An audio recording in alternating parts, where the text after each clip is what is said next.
put in a character, a side character that you really absolutely love, make you fall in love with this character. You never want to leave their side. You adore them, and then make it so their favorite form of currency is Sneak attack. Sneak attack. I'm a rogue with assassin. They haven't gone in combat yet, if I'm not mistaken. So that is a critical hit. Sneak attack. No, You're dead to me. You're dead to me. The next kobold he comes across is an electrum collector. That's not one I'm going to recruit as a pet. That is one that dies. 4 months into your relationship with this kobold, you love him dearly. It's the only flaw I have written on my character sheet. Anybody that exchanges with my collection, all these coins, electrum. Yeah. Your face drops. Kill kobold. Do not loot body.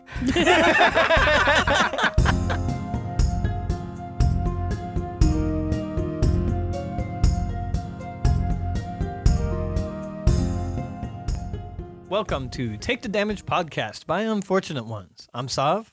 I'm Nix. And I'm Graythorn. And today's topic is 5. I feel like this die rolls a lot of 5s. 5 is rules we don't use. All of them. All right. See you next show. I feel like this is one that I would want to chalk down to being prepared for. As in like having like prep something to bring to the table. Because immediately I feel put on the spot. Like I can't think of any rules that I don't use. I definitely. So I will say, in general, when I run games through Start Playing, when I run professional games, because I am bringing in strangers so consistently, the most satisfying blanket thing that I can do is realistically just not using homebrew rules. Mm-hmm. Just rules as written. Sure. And like, sometimes I'll get to a situation where I'm like, hey, we've hit this point. I would like to discuss at the table this homebrew rule, but it's up to everybody at the table if you would like to run with that or not. But for the most part, I just run rules as written. And it's not because I like rules as written, it's because it satisfies the most people. Mm-hmm. Unfortunately, because I would love harsher rest rules. I mean, right off the bat, just to continue the conversation, would be the baseline rule that I think most people don't play with at all. Material components. Well, material components, yes, but also encumbrance. Yeah. Like, I know so little people. I've heard of so little games. I think I've heard from Gray, maybe, sometimes where there's been like hardcore scenarios where you've run like encumbrance in a game where like weight mattered and what you're carrying mattered. Oh yeah. I like to use I use second edition style encumbrance. Yeah. So.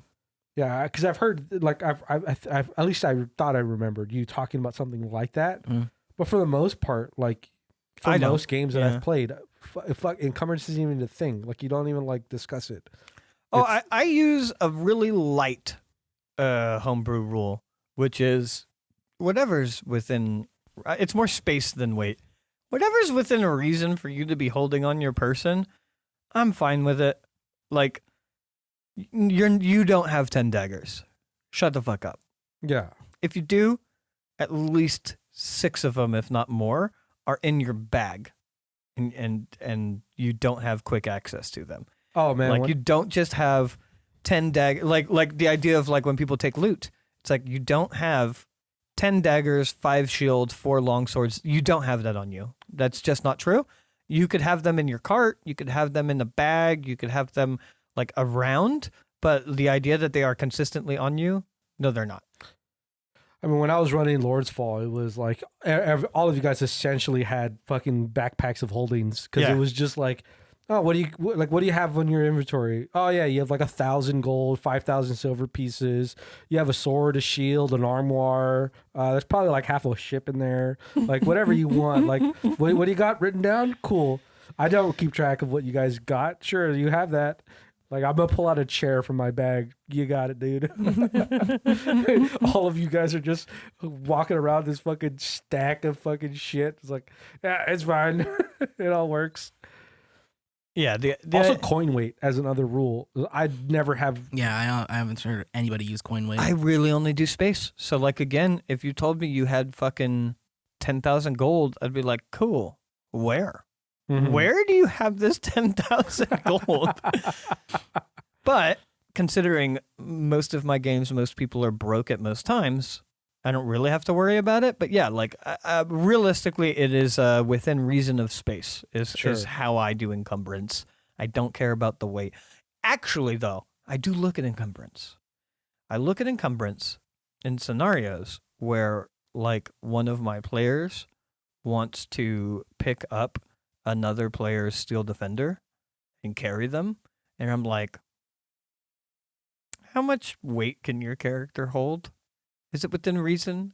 Like, is it your character can hold 250 pounds or something like that? Okay, fine. You could hold it. It's heavy, but it's roleplay flavor heavy. Mhm. But if it's like a little gnome character or something, a little gnome wizard, let's say, and they're like, I'm going to pick up the steel defender, and I'll just look at their encumbrance weight limits, and I'll be like, no, you can't. no, you're not. Yeah, this is a solid metal thing, like of gears and. You're not holding that. Well, actually, how do steel defenders have a weight given? No. I was about to say because it. But again, within reason, so that's why that within reason I keep there. Within reason that you could hold. Just because it's so hard for me to think of like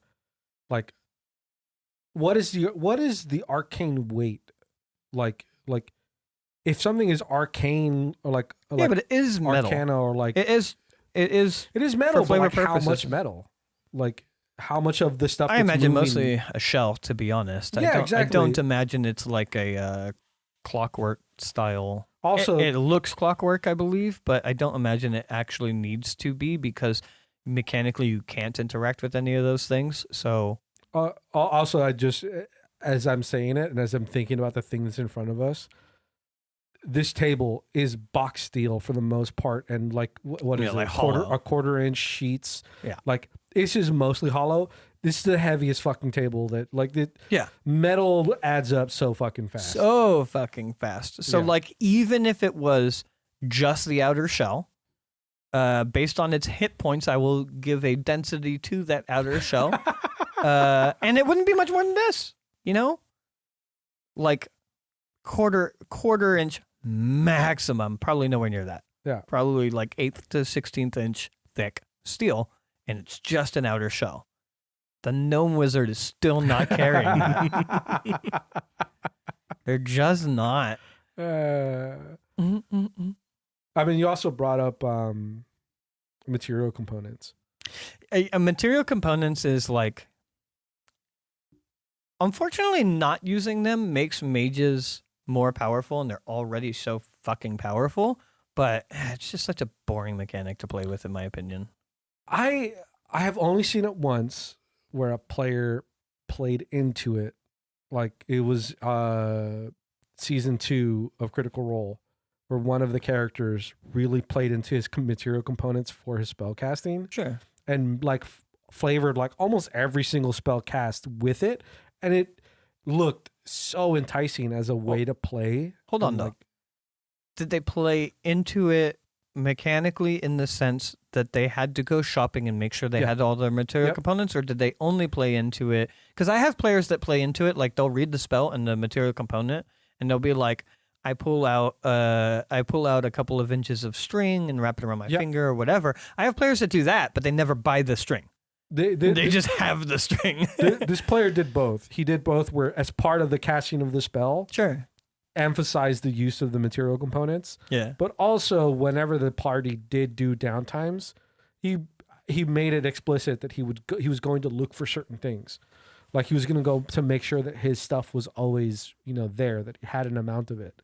So like, yes, in both aspects. Because I think the way he did it was super fun. It was like this super fun way of like... I think it definitely can be. Yeah. I think there's too many Monopoly players out there for that to be an average response. I think people want to just... I think everybody wants to just be like a sorcerer and just innately cast things. Yeah, I also think it's like...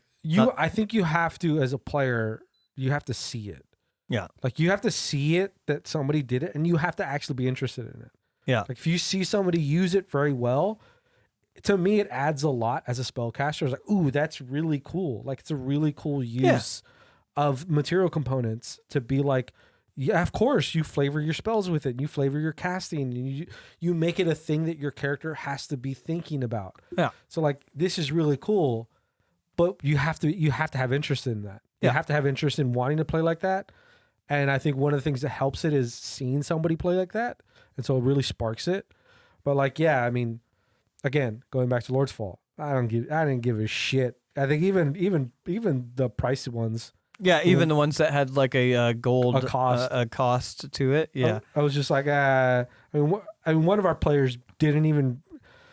Every game had to ask me questions about what spells he could cast and what spells he had. So I was like, man, don't worry about it. Don't worry about material components. Don't worry about none of that. It's too much. Just here's a list of the stuff you could use. Just use some of them. Yeah. It's fun though. I don't know. I'm also trying to think of like other rules, because like crit failing isn't in the rules, right? Well, It is. Sorry, the way that most people play crit failures. That is not. Whatever. Usually crit fails is just whatever you're doing is failing. Yeah. And it's combat only. You can't critically fail or succeed in RP. Skill rules checks. is written. But that'd be a rule that I would homebrew on. I do like success or failure, critical success or fail. I don't do the I forget what it's called. There used to be a term for it, or we used to know a term for it, where like there's like an extreme effect or whatever to critically succeeding or failing, rather than it just being an automatic fail or automatic success. Like Realm Watchers, we did like you could lose an attack or something. I forget what it's called, but yeah, when there was a mechanical response to critically failing or critically succeeding.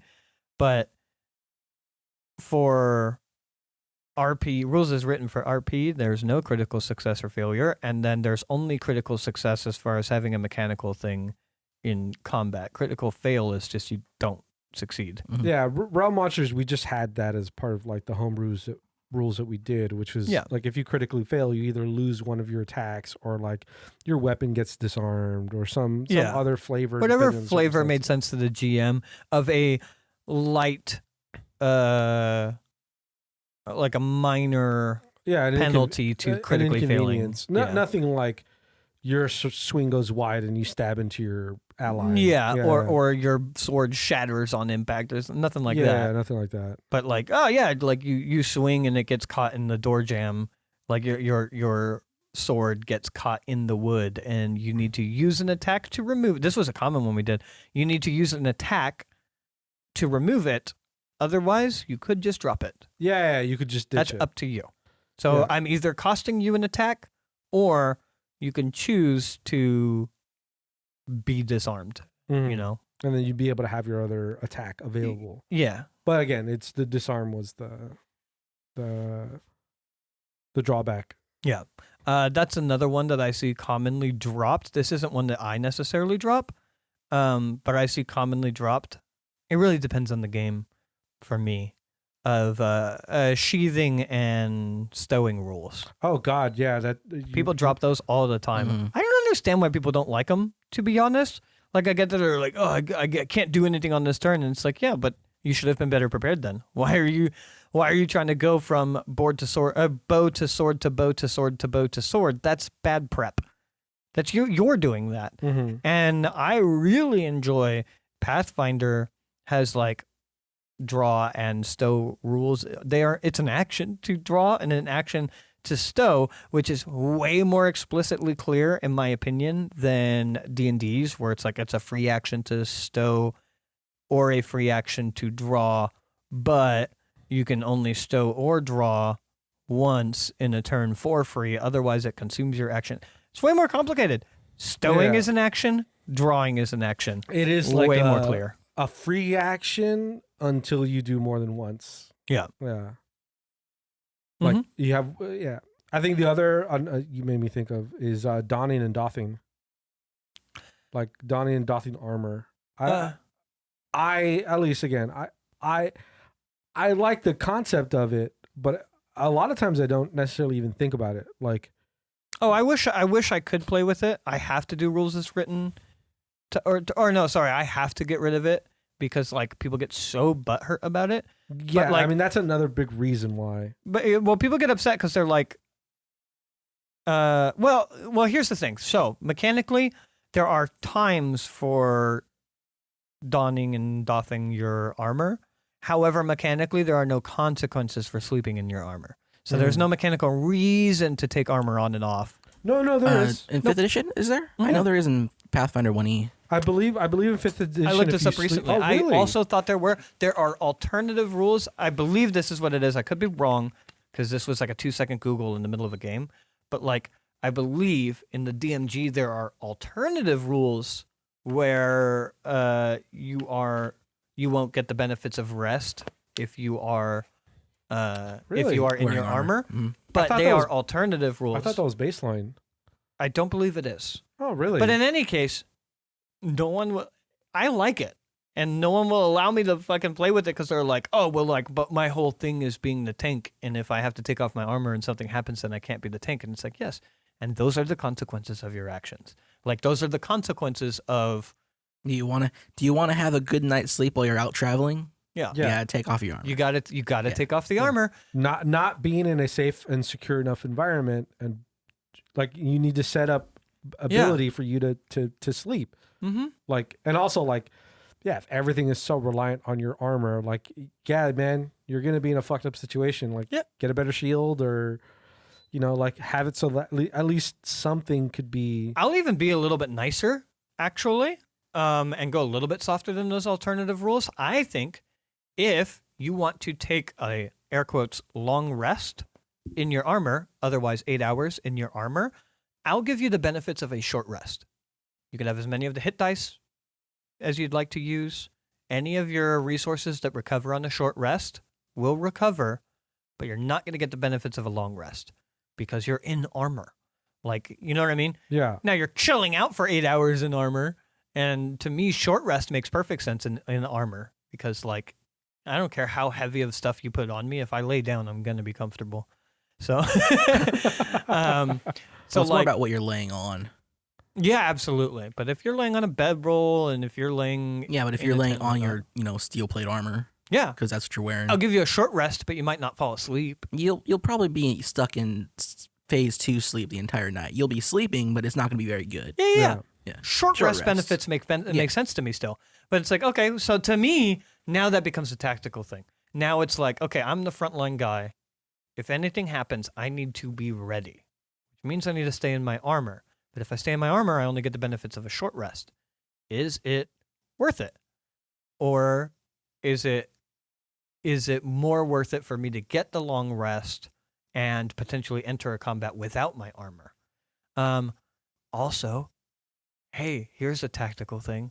Maybe you carry a set of leather armor. That's what I was thinking. So, like, if something happens, you only kill, I think, like a round trying to put it on real quick. Or like if you're going to sleep, have next to your, like, even if you don't necessarily use a shield, have a shield at your bedside. Yeah. You shield a sword and like maybe a chain shirt.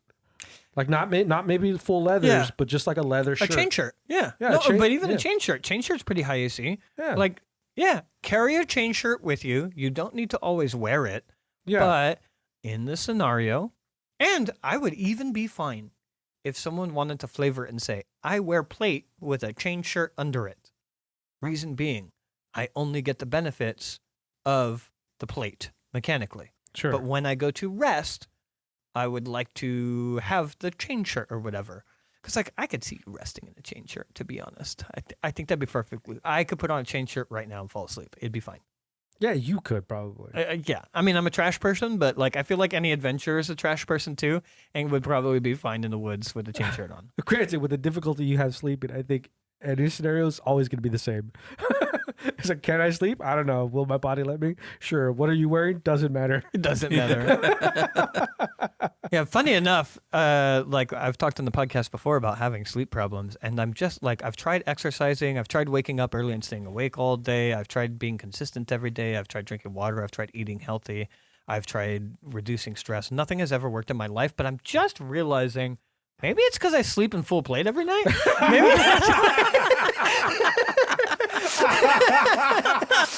maybe I don't have insomnia. I was wondering where the fuck are you going with this? I mean, granted, for this show, the aesthetics of you recording in full plate is awesome. Yeah, it really is. Well, cool. no, I don't record in full. I put it on to sleep. I was going to sell the idea that you're currently wearing it. No. Just a tunic. Just a tunic. I'm bad half naked over here. That was good. But yeah, donning and doffing armors is commonly one that, and I, to be fair, I don't give a shit because if I'm not playing with the alternative rules, I don't care then. It's also like, because if they're not going to mechanically affect anything, then like who fucking cares? Part of it too is like kind of what you said, where it can upset players. Is as a DM, I also like, I know that players don't think about it. Yeah, and I know that players don't put up like what we talked about. Don't set up scenarios where like, I don't carry extra equipment so that if something were to happen when I'm asleep, I can put these things on. Players usually just don't consider that. I also, as a DM, I like to play with the surprising stuff. I like to like, oh, you're in the middle of sleep, something happens. Yeah. Or like something's happening quick in the morning. And so like, if I do play with those scenarios, then yes, I will, rather than aggravating my players, I just don't use those rules. I just don't consider it. I just don't think about it, just because it's like, it's kind of a bummer though, because it would make it so much more exciting if you did. It would help. I do agree with you. There are ways in which like, making you have to consider this. Yeah. You have to think about it. One, it makes it so you have to prepare more as a player for where and when you rest. There's more thought put into it, and it's also like the stuff that you have to prepare and all, like the having a fucking sleeping armor set. Like, it's cool. There's something cool about that. There's something fascinating about it. But yeah, I could just see players getting mad at me and yelling at me. Like, well, because it's like, it's so weird that players oftentimes are so against any penalties, and they're like, what? Why? But I want to be super powerful. And it's like, yeah, but like, armor's a weird one. Armor's a weird one because two things. Because here's another rule that people don't play with oftentimes is the character creation starting equipment rules. oh, sure. And I also don't. And realistically, when you skirt those rules, that's the only way people are getting plate armor anyways. So the idea that people push back so hard against rules that make plate armor complicated, it's like, bro, we just made you like Elon Musk in this world rich by giving you the plate armor for free. It's crazy to me that you are now upset that there are rules attached to that armor. Like, why can't I just have plus 18 armor all the time forever, or plus 18 AC all the time forever? And it's like, well, because you can't sleep in that. You know how hard it would be to sleep in like spiked armor? And like the disadvantage to stealth and all that. Like, yeah. Like, there's so many things that people don't necessarily consider as they're building a character, where like they have all this stuff on, and it's like, hey, there are disadvantages to this. Yeah. Like, you don't just get to be amazing all the time. You don't get to just get like 1,000 gold piece of armor for like 1,500. 1,500. Yeah. That's what I mean. It's real expensive. Yeah. The only reason why players get that ever, because even in a campaign where you don't give that to them and you give them that kind of money, they want to spend it elsewhere. Sure. Usually. So like, it's really only when you skirt the rules that players get plate armor. Mm-hmm. And then they don't want any negatives to that plate armor. It's kind of wild. That's why it also made me think of generally the sheet of like when you talked about the starting thing. Another thing I never even, it doesn't even really consider it, is flaws, even your alignment.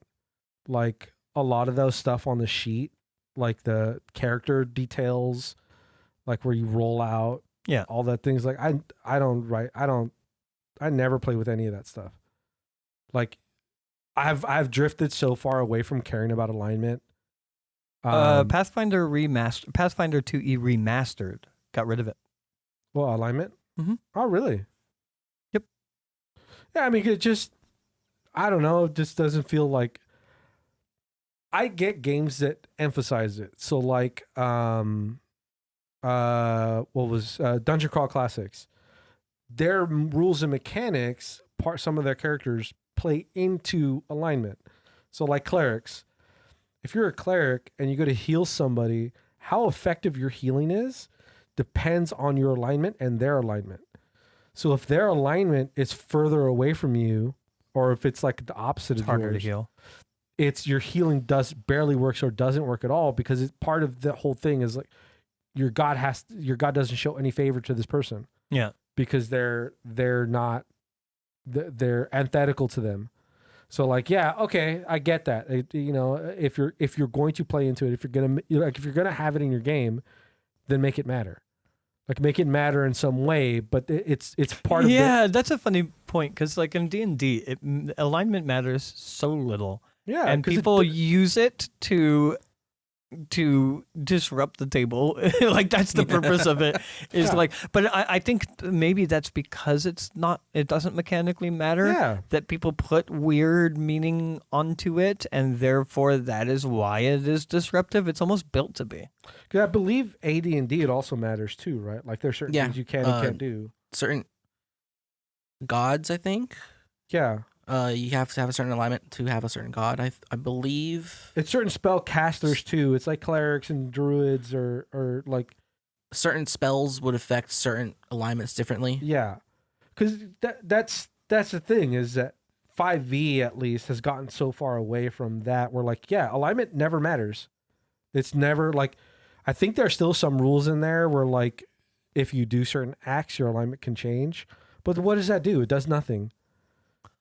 Damn, for the samurai game or any that version of spiritual that we were talking about, rather than magic spiritual, it'd be real cool if another part of the mechanic would be like in the morning, you would have to pray. Mm-hmm. And depending on who you prayed to or what you prayed about, you could get like a +1.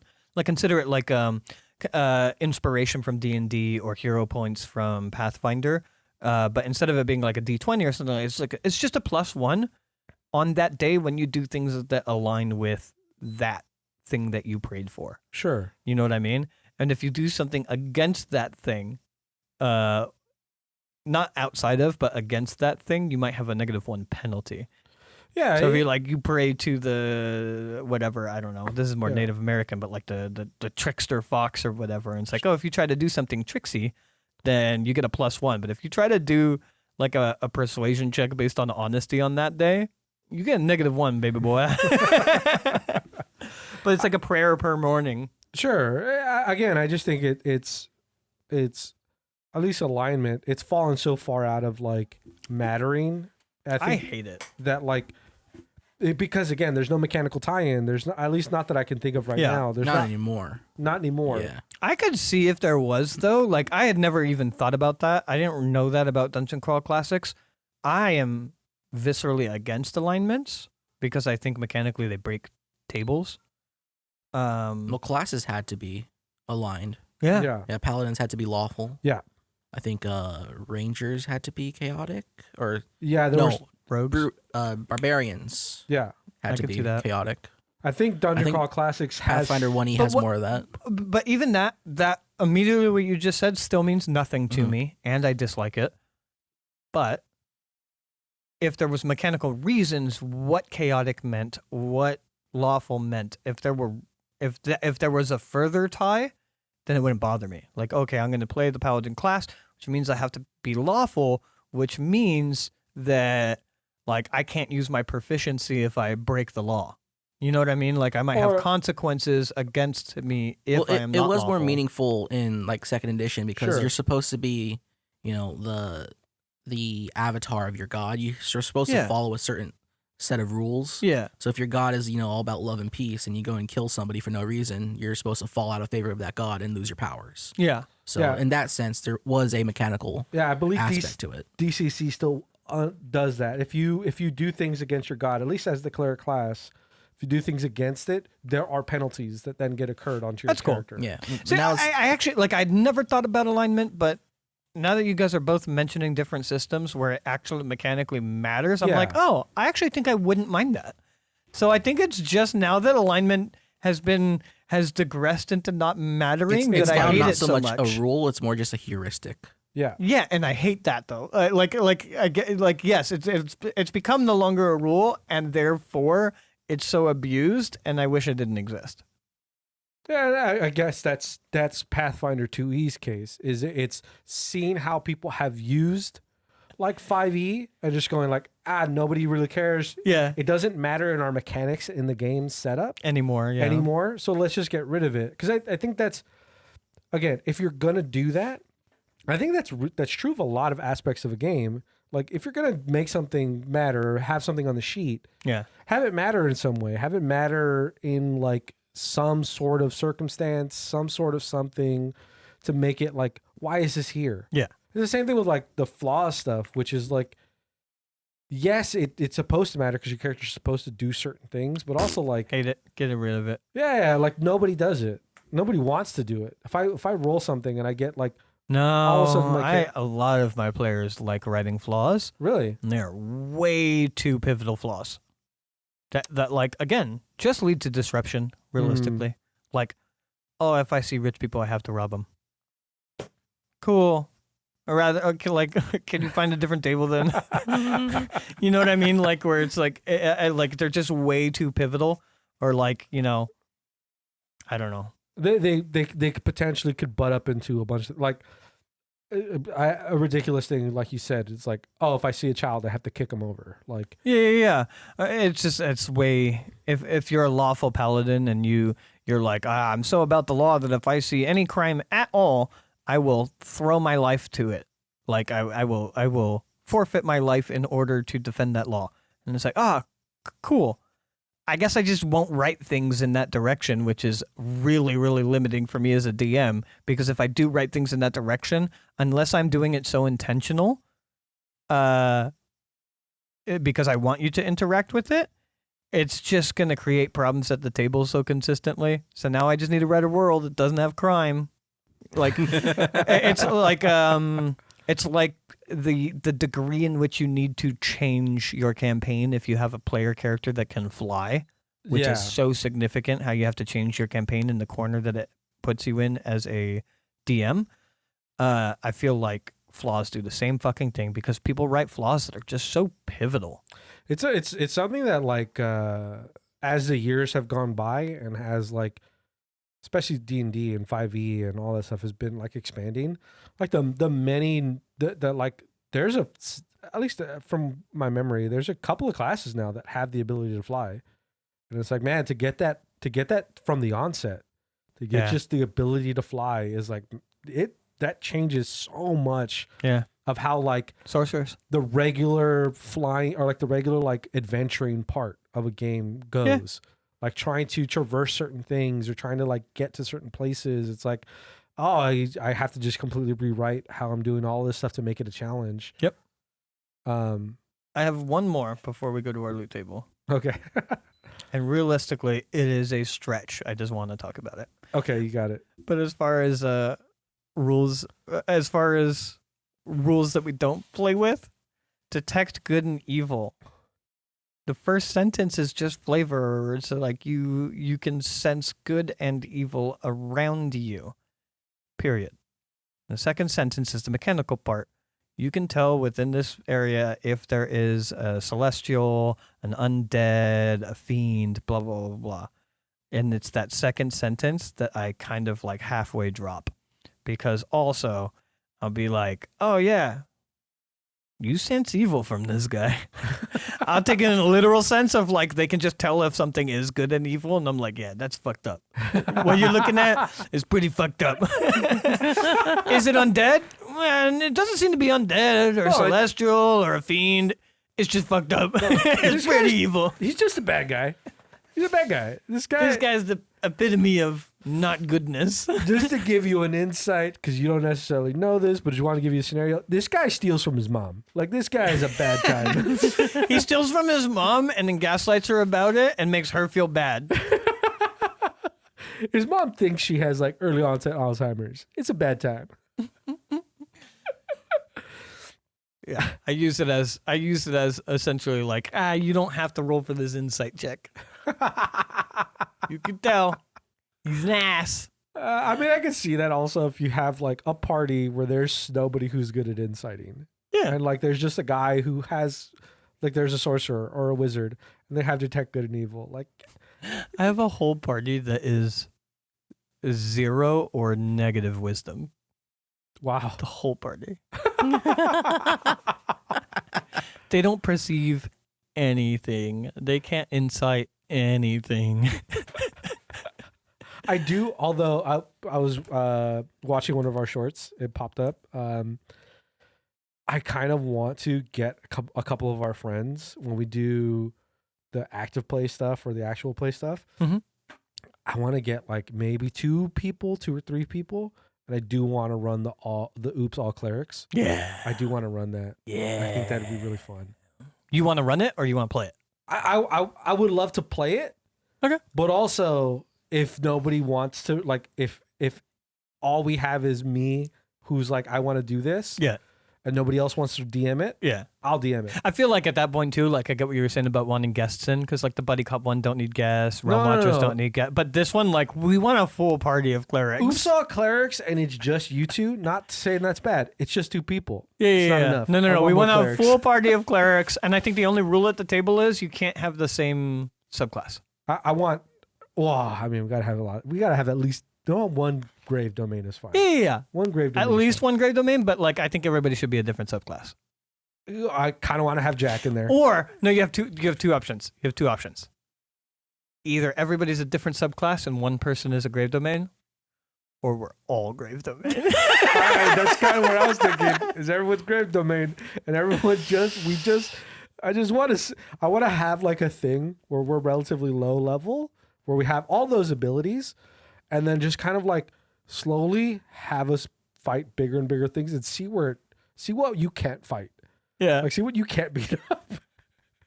Like, just find it. Like, where's the thing? Where's this fucking line? It's a mini campaign of level 3 clerics.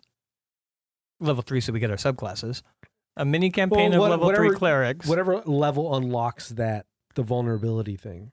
Mm. That, to me, that's the benchmark. Oh yeah, actually, I think. I don't know what level it is, but I think it's a I think little that's higher. 2. Channel Divinity comes at 2. Oh, yeah, but so yeah, but you want to get to level 3. you want the domain play though. So let's do 3.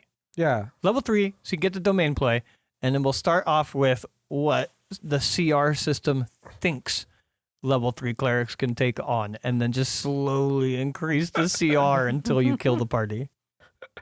I want to do the gimmicky stuff too. Just like, here's a group of kobolds, slaughter them. Here's Yeah, a bunch of goblins, slaughter them. Open up with a kobold fight. Yeah. Open up with a kobold fight. Then have a dragon at the end and be like, yeah, you still beat it. Open up with a kobold fight and like have it be like you know how like kobolds are often like tribes, right? And instead of being a single tribe, like think back to like the latter days of like Native Americans warring against, you know, the invaders, where like a bunch of tribes came together. So it's like a massive collage of kobolds, and just have us in there until you feel like you're satisfied that we've slaughtered enough kobolds, and then the rest of them retreat. Just absolutely clerics with AoEs and shit like that. Like the battle technically could be endless, but like, yeah, just keep the battle alive long enough where it's still fun, and then when it starts feeling like a slog, have them retreat. But the real purpose of that situation is just seeing what our kill count would be. It's like a fucking Kingdom Hearts game. You just have a fucking wave after wave Waves. of nothings. Well, anyways, loot table. Loot table. Let me get this going. And meanwhile, in the background, I'm going to try and think of rules that I don't use. Yeah. Here we go. Come on, everybody. Let's get hyped. Let's go and roll. Yeah. On the loot table. Let's go and see Let's who do it, our everybody. sponsors will be. Come on. Yeah. Let's go. Let's go roll on the loot table. Sounds so disheartened. Let's go roll on the loot table.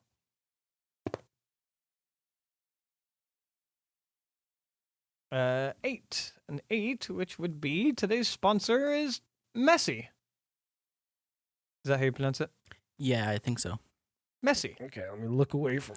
Yeah. Let me look away from. Greg Hold real on, we quick. gotta turn off our mics. We gotta look away. You gotta not breathe the wrong way, or else they might break into laughter. Ding ding. Ding ding. Look here. All right. So you're walking through the halls of a dank, dusty, musty crypt, trudging through dust and dirt, tiptoeing over skeletons, and avoiding tripping over whatever junk that was left behind by the harsh flow of time. And then you find yourself in a hallway with 4 inches of slimy green water that smells as foul as it looks. You step in, and ugh. You used to think getting water in your shoes was the worst thing you could experience out in the wilds, but this is awful. And now you gotta spend the rest of your adventure walking through these gross, icky, gulag shoes that squelch every time you take a step. Well, it's time to get messy. Messy is the go-to shoe for when you need to take a trek through wet terrain. Water, mud, the digestive juices of a Tarrasque. It might be messy, but your feet are dry. And with the modern adventurer in mind, Messy has a wide array of footwear from practical greaves to form-over-function knee-high Charm Me boots. Messy has what you need to keep your feet high and dry even in the wettest of difficult terrain. Keep your feet gunk-free and equip yourself with Messy. Dog, that is a real as seen on TV commercial. Do they have toes? That's what I want to know. They probably have that style. Well, might get a little messy if you had toes. Dude, that's fuck. What commercial is that? This is the one with like the rag that you like soak. and- Shamwell? No. It's like a personal body wash, like towel.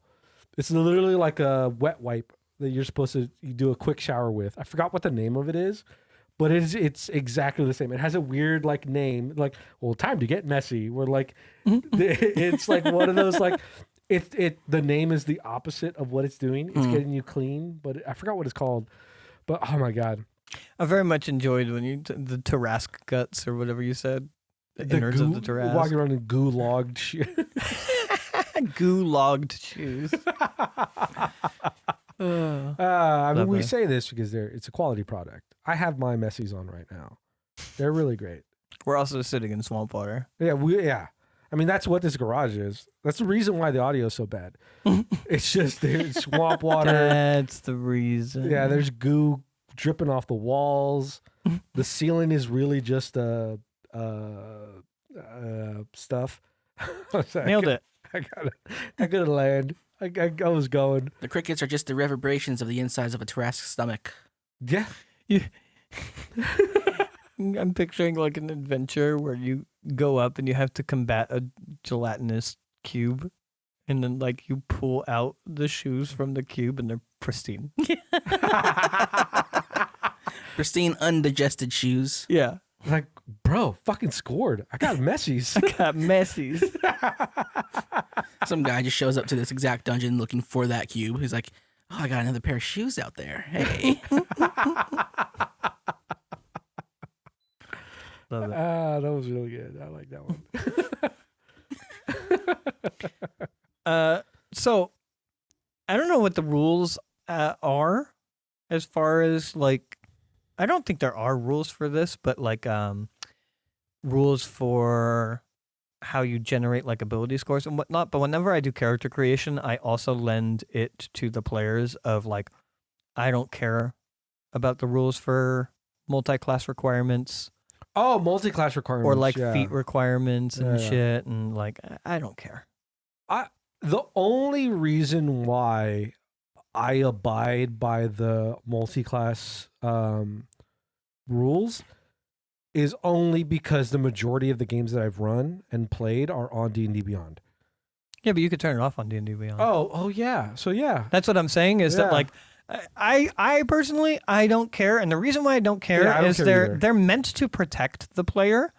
The multi-classroom requirements is like you can't become a barbarian unless you have this much strength, Yeah, like I the don't- strength yeah, score. Who cares? But it's like, if you want to be a weak barbarian, what the fuck do I care? Yeah. Why am I going to be restrictive of you having your fun? Yeah, fuck those rules. Yeah, I never cared for that. I just No. let my players screw themselves over. Yeah.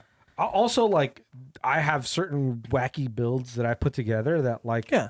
I don't need to pump the one ability that lets me get into this class. Oh, yeah, absolutely. yeah. All I want is the sneak attack. Yeah, Like, I was actually not sneak attack, but I was also thinking rogue. All I want is uncanny dodge. Yeah, So uncanny like, dodge, sneak attack. I don't care about Yeah. dexterity. I don't need to be dexterous. I just want that uncanny dodge, baby girl. Or even there's like, I think there's like a rage. There's also like the warriors have that like I think the samurai build has like you can get the crit. Like there's so many things that you could play with where like, Well, you don't get a crit, but you get advantage the whole time. And if you're a fighter, that's you what it get is. 2 Yeah. attacks or 3 attacks or 4 attacks. If you fucking, oh my gosh, samurai and any monk Yeah. multi-class, where you get 4 inherent attacks as the monk at lower levels, and then you can get advantage on all 4 of those. You're just gonna be critting the whole time. There's so many ways to play with like just taking a piece, like multi-classing a piece, and you're sacrificing a lot. You are sacrificing a lot. a lot of those levels that can pump your class higher to just give me a taste of this class and this ability. Let me build something cool. Yeah, it's also like it's how you achieve stacking Yeah, in a lot of ways. I mean, it's how I like part of how I built Glaus Kanan was fucking a fucking cheeky build where I was building off of the fucking vulnerability mechanic and the cleric, or no, the paladin smite stuff. So it's paladin smite, the cleric vulnerability channel divinity thing, and like it was just like, yeah, man, like I don't care if any of my stats are lined up. Yeah. All I wanted is to do one specific thing, and I let me just do that. Like, why limit me to build this weird, awkward build? Like, If that's what you want to do, Yeah. who cares? yeah, I do not like that one. Mm-mm. I noticed that a lot of people don't use or even know about the fact that when you memorize spells in the morning, like the 1 hour after you wake up, that each spell that you memorize is you need to spend 10 minutes per spell level. Yeah, correct. Yeah. Oh, that's another one that people just drop Yeah. all the time. Is they just Mhm. wake up and fucking change their spells. Yeah. Another one that people drop is the classes that can't do that. They just change their spells in the morning. Yeah, I believe Like even bards. even the classes where you don't have like there's still some level of preparation for spell casting. I think it's like an hour for like every magic class. No, I'm not sure about the sorcerer. sorcerer is the only one that I don't know about. Sorcerer and warlock. I'm not sure about those two. True. Okay, I'm pretty sure bard, cleric, wizard all have prep times, I believe so. and druid too. Hmm. Yeah, they all have like some amount of prep that you're supposed to do. Yeah, I can't remember the last time I've ever like made a player do that. Like made a player have to think about that. Like in any real way. Even like wizards, I've wanted players to consider and to really think about the when you write in a new spell, like the amount of gold it takes Mhm. and having the specific kinds of papers and inks and all that stuff. I've definitely wanted somebody to play with that, but also like it's too much of a hassle for that player. So like I'd rather not continue to hassle you for this thing. Like, yeah, you just get it. Just don't worry about There's it. a lot of things like that I think make the game better, but I don't want to hassle players about. Yeah, I think for me, when I think about the game and me playing as a player, it makes the game more involved, and Yeah. I get more lost in the game by having to like really think about how the character works. And so these little things kind of really help me, and they like they get me like just more what's the term? Whatever. I get more involved with the actual character and the class.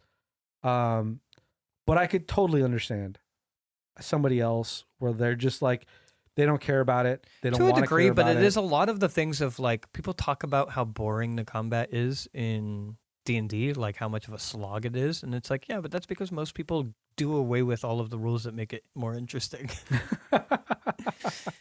Or at least aspects of it. Yes. Yeah, or a lot of yeah. I mean, I think it'd be a slog anyways, but still, it's like, yeah. I mean, of course, it's going to be boring if you take away any bit of tacticality, and then you are just rolling to see if you hit. Or if you're not having fun with the things that your character can do, like you can just chess piece it. My player goes here, it does this thing, it's here, I'm done with my turn, you go do your thing. Yeah. Versus like, let yourself have some fun with it, like describe your things, describe your actions, try to really paint that picture in your head of like what your character is doing and how they're doing it. Like, for me, loads more fun. But yeah, I wouldn't want to burden that on somebody else to be like, no, this is how you have to play the game. I would at a home table.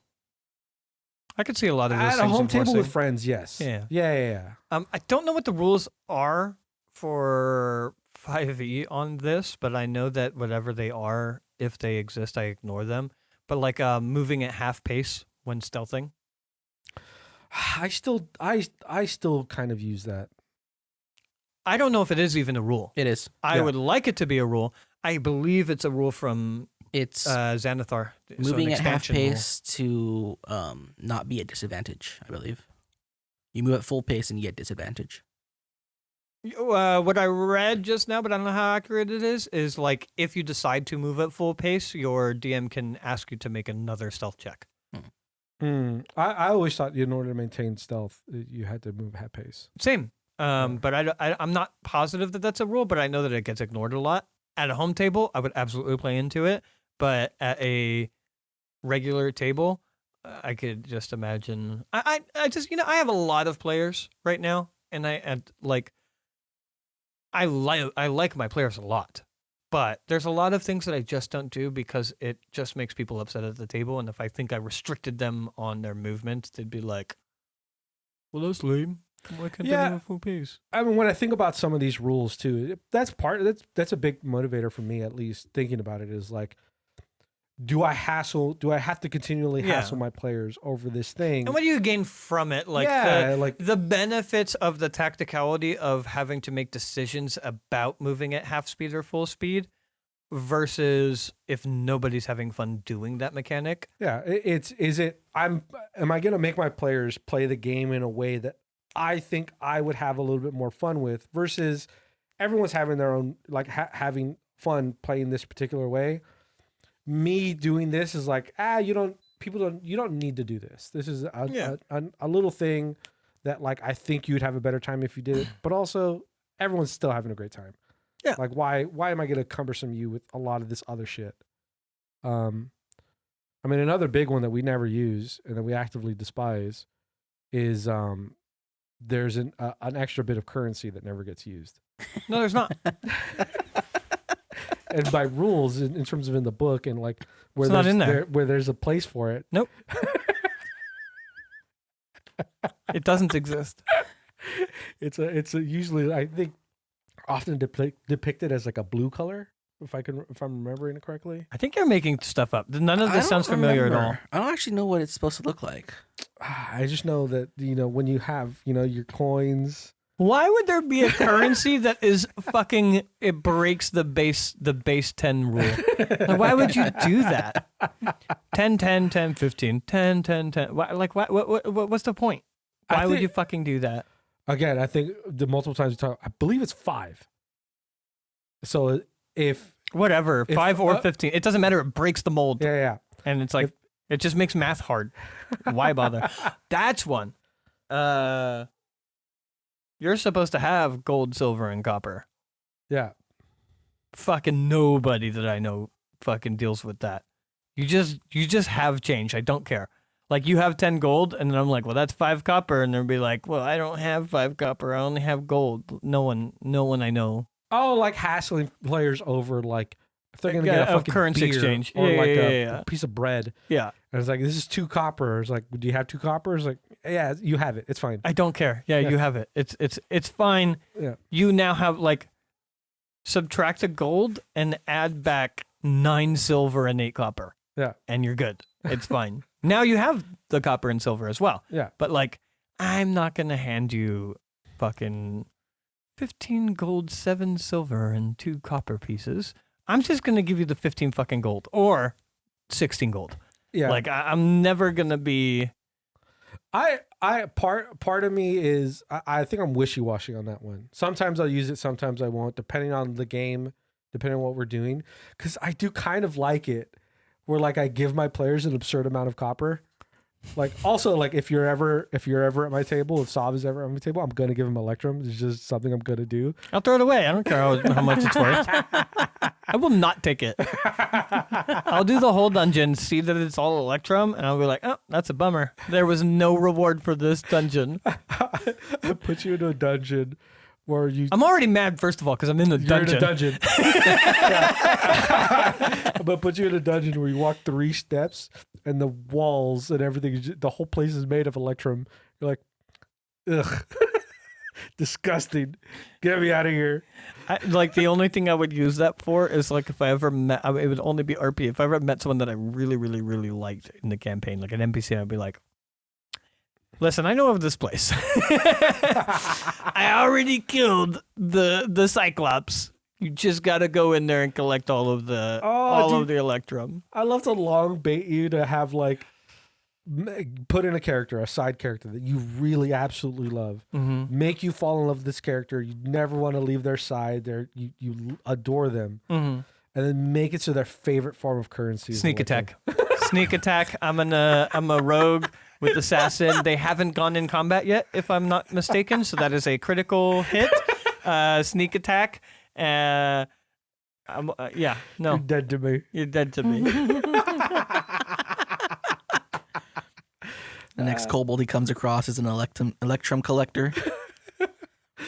That's not one I'm going to recruit as a pet. That is one that dies. 4 months into your relationship with this kobold, you love him dearly. It's the only flaw I have written on my character sheet. Anybody that exchanges with my Electrum. collection. All these coins. Yeah. Electrum. Yeah. Your face drops. Kill kobold. Do not loot body. It's just as a DM, just sitting there like, that was the coldest shit I've ever seen. And just as you're about to strike, he looks at you. Friend over? No. A yelp echoes across the field. Silence. You're also in a crowded room. And everyone has just seen you do this. I don't care. Here is a rule or another character sheet thing that I dislike. I dislike the pre-designated backgrounds in D&D. Yeah, I mean, yeah. I really like the custom background rules that I believe are in the DMG. They're on D&D Beyond as well. And I think they're great. Yeah. You write the background that you were going to write for me anyways as a player, right? Some of my players write a page. Some of my players write a fucking book. Some of my players write a paragraph. It doesn't matter. And this is, by the way, this is how G&G worked as well before I even knew the custom rules in D&D. Or similarly, at least. But basically, custom background, you get to pick you get to pick 2 skills to become proficient in. Yeah. You get to pick either 2 tools, 2 languages, or 1 tool and 1 language to become proficient in. And they are supposed to pertain to the background that you have written. So Sure. you came from a village of monks who trained in the way of the staff, and you were raised by them before the village was attacked, and you were taken as a kid and eventually wound up in a group of pirates or whatever. It's like, okay, cool. The pirates were lizard folk. Yeah, I'll take lizard folk as a language. And then obviously the staff thing is like, really cool. I can imagine that's like monks and whatnot, maybe a more dexterous thing. I'll take a proficiency in acrobatics, blah, blah, blah. Like having it actually pertain to the fucking backstory that you have written. Because the problem I have with it is that what happens is people write their own background that has absolutely nothing to do with the background they choose.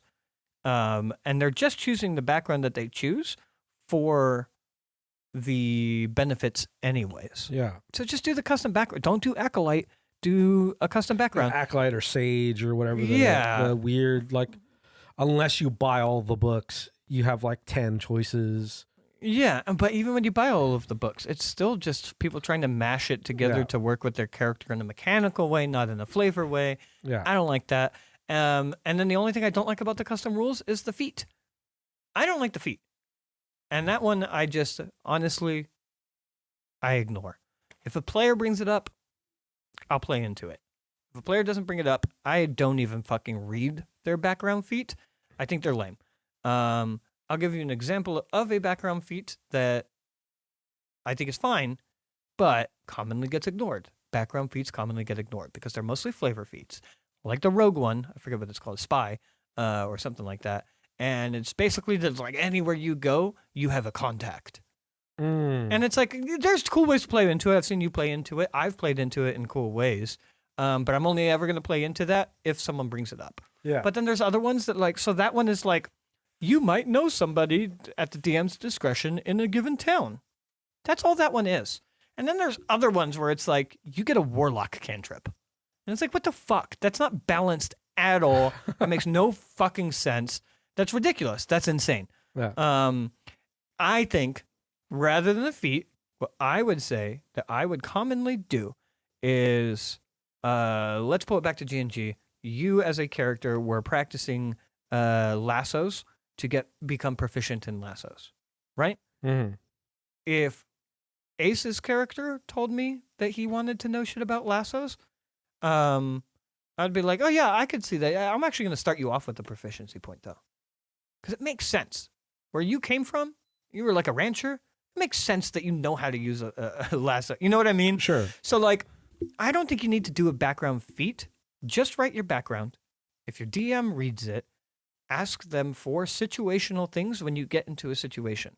If you are a roguish character and your background is that you've been throughout the land as a nomadic rogue, dealing with various thieves guild throughout the land, and then we get to a city and for whatever reason it makes sense that your character would have been through here, and you ask me as the player, hey, do I know anybody in this city that maybe we can contact that might know something? And I'll be like, what was your background again? Oh yeah, that. Yeah, that makes sense. How often did you come through the city? Okay, not very often. Let's do a roll for it. Maybe you know somebody. You might know somebody. I could see that. Or if they're like, oh, this is the city that I grew up in my background before I became a nomadic rogue character. This is where I learned that trade. And I'd be like, you definitely fucking know somebody here. I don't need a feat to tell me that. You know what I mean? Yeah. So like, just have the background and the proficiencies. I love the background. I love the proficiencies. Have the background, have the proficiencies. You don't need anything else. And then all of that, the proficiencies and shit, should be based on your background. Yeah, like you said, it should be customized. It's depending on what you wrote and what you put together. Yeah. I despise, especially because they're so imbalanced, I despise the chosen backgrounds, personally. I think they're awkward and they're weird. And I think a lot of people... The people that I've seen that are super into them also pick the ones that are powerful. Yeah, that's what I was going to get to too. Is like they get whittled down to the ones that are the most effective. I actually think that the backgrounds are pretty cool, and it's like, oh, well, okay, well, what background are you going to? Oh, it gives me a like always prepared third level ritual spell. It's like, I see why you like them. Do you have any rules, Gray, that you can think of that you don't use, don't like, would rather not play with? I don't know, because like a lot of the rules that we have talked about are rules that I do, in fact, try to enforce when I remember that they exist. Sure. Because I like the when having I to remember prepare. they exist. Yeah, whenever I had to prepare, spells, I'm like, hey, you're waking up? Are you preparing your spells? Okay, how many levels are there spells? Well, a big caveat to it, at least for something I said earlier, which is some of these rules I don't follow because I don't want to hassle my players. But Gray, I think you like hassling your players. I like my player. I try to instill a thought of preparedness and understanding and what your actions are and what you're doing. That's why, You I'm like sorry, methodical shit but you're or over-encumbered. consequences. You seem to like both. consequences. You, more. or methodical. I do like I think you would be methodicalness. perfectly happy if a campaign was going and there were like almost no consequences happened to the campaign because your players were like on it the whole time and like they sleep with a shield even though they don't fight with the shield because they needed to take off their armor to be able to rest. I think if that happened, you would be perfectly smitten. Yeah. But I think you're also perfectly smitten being like, well, you don't get to rest. What do you mean? You have your armor on. All right, then I take it off. Okay. Now there's combat. Okay, I put my armor on. Well, that's going to take you 10 minutes. You'll be dead before that happens. I think you're also Yes. perfectly happy with that. Yes. See, I'm the player. I'm player. I'm like, okay, I'm the rogue. Okay, I'm gonna spread leaves over here on this side of camp. I'm gonna put my tent over here, and I'm gonna, lean it against this rock, and then I'm gonna go to sleep with my shield resting on my back. Yeah. And there's leaves outside, so if somebody comes by, I know something's happening. Because I do the methodicalness because I like the idea that you're interacting with the world and you're preparing for it. Yeah. So it's difficult for me to think of rules that people don't use because most people don't use these rules because to them it's a hassle or it bogs things down or they're just they don't like the consequences of having to deal with it. Well, I mean I use it, but eating and drinking, I make sure my players have to have travel supplies. Yeah. So That's fair. I don't. I often I think when I first started Lord's Fall, I wanted to keep track of cost of where you're staying at night. So like stays in hotels, what you were eating. I wanted to have it so that there was a constant loss of your money. Yeah. I think I had it like in my early rules in my sheets of just like keeping track of how much all this stuff costs. But I just immediately stopped using any of that stuff. I'm going to run a campaign where I'm going to need to use it because the whole campaign takes place on a pirate ship. Maybe not the same pirate ship, but on a ship. It's actually post-game. Let's talk about it because there's some cool shit that I think you guys would enjoy. are loot tables rules? No, those are optional things, I think. Yeah. They're more like tools for a DM. Yeah, I think that's probably the better way to put it. But as far as like eating and whatnot, I generally will I'll establish things to make things make sense in the world, but I don't worry about them too much. So when my players are going to go travel, I'm be like, cool, do you guys have food? Do you guys want to buy rations? You're going to hunt while you're out? Cool. And then we'll do one instance of hunting. And then the expectation is that they're probably just doing that. It becomes like using That's the bathroom. usually what I do too. Yeah. But until things get dire, then I start to count coins. I could see that, but for me, for the most part, I don't. I also watched again, I think it all depends on the context of the game that you're running. I saw an animated short or something of a D&D game where they really focused on food and survival. And so it was the characters were down to the last drops of food or the last scraps. And it was a whole scenario of how they dealt and came out of that situation. I think it was the end or that story was about how overpowered Goodberries is. I think that's the name of the spell. So it eventually led to that, but it was still I mean, it's, I feel there's places for some of these rules to be very important. Yeah. Well, and there's other places where you make them feel like they're still, I think that's more what I did with the eating. Cause I could see that. I think more what I do with the eating things is make it feel like the rule kind of exists within the background, but for the most part, you don't need to worry about it unless it became a dire thing. Mm-hmm. We're not going to role play through it. It doesn't matter. But I put enough RP and flavor into it where it's well, you guys know that it at least exists as a possibility. Don't get me wrong either. I think I would have the most fun as a DM being like you, Gray. Where all that stuff is important. Yeah. Prepare on, be methodical about, because it's the world is dangerous. We're playing in a dangerous world. You have to be prepared. I'd like you as a player to take things semi-seriously. And so think about the things and think about the consequences of the stuff that you're doing.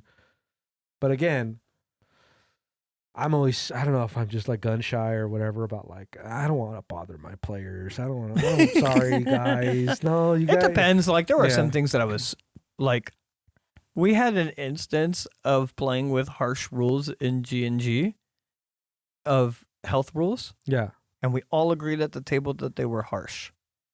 I want to, for the sake of comedy, pretend that me and Gray maybe caught each other's glance at everybody being upset at how harsh the rules were. Yeah. And then I came back maybe 2 or 3 weeks later, and I was like, guys, there's new healing rules, and they're way worse. So there's a level of like willing to be hard, but it depends on the table Yeah. It's also like even and the when game and the players. even when we've established like custom home rules, sometimes we don't even follow those. We're like, as you're talking about damage and all that stuff, in our Realm Watcher stuff, we had a whole rule set about like how much damage you take But you know why though? because it's hard to keep track of. And it was flavor. If they weren't mechanical, I bet like if we said like, oh, if a hit does half your health, then you lose a hand. Like Sure. you lose an attacking appendage. I bet you we would have kept track of it. Or like- And I bet you we would have enjoyed it. Yeah, or digits or something like that, or like Probably would have had a lot less surviving watchers if that was the case, though. I mean, originally it was quarter health. I think half your health would be fine.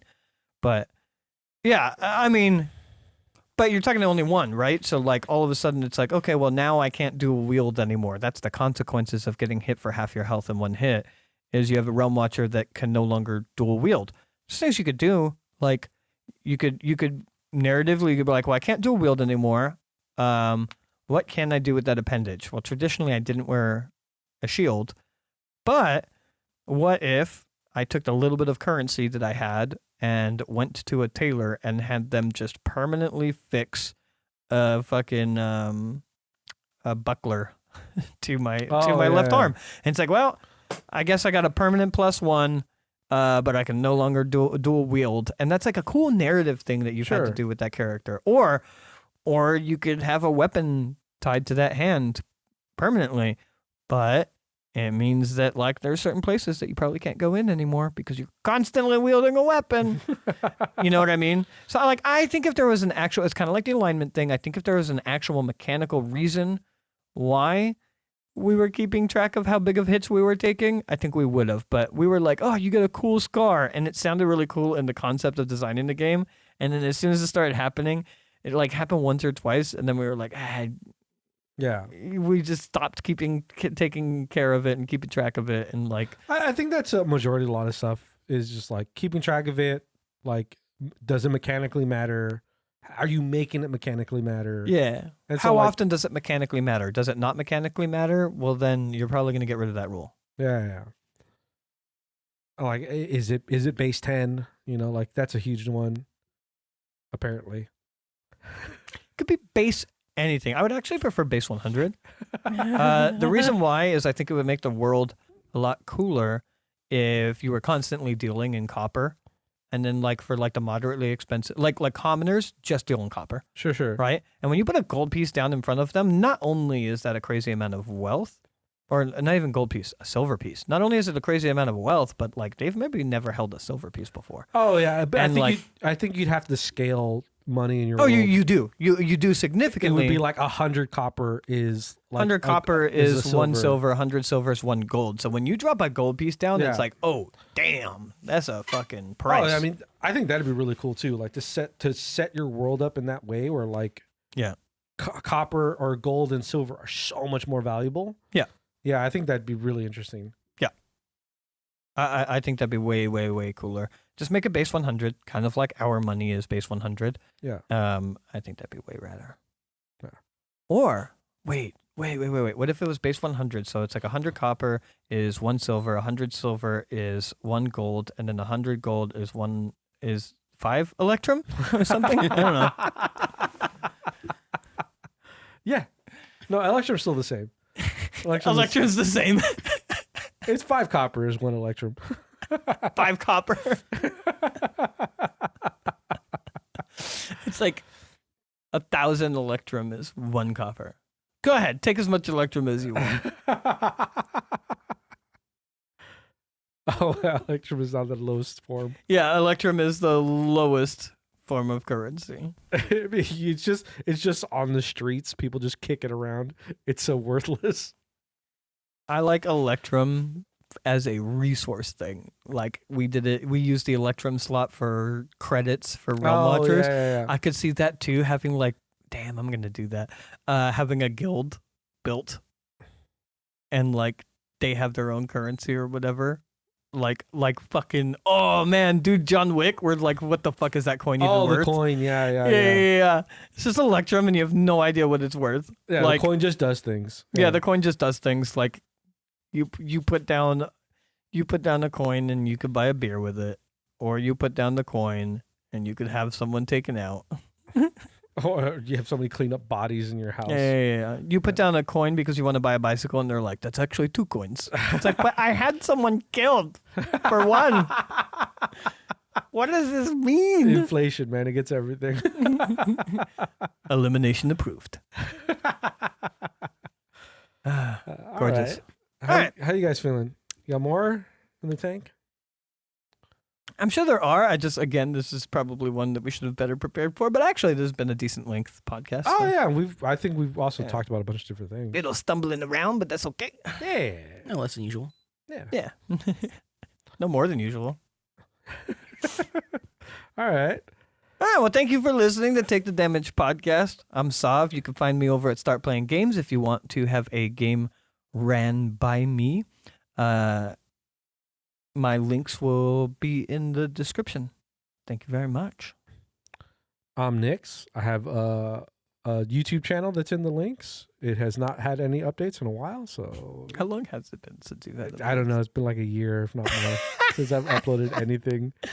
Well, I still play the game. Hey, make Nix famous so he starts making content again. But yeah, that's it. I'm here. I make art. Hey, we have an artist. I'm the guy. Chill. Oh, yeah. If anybody would like to apply and replace Nix at any point.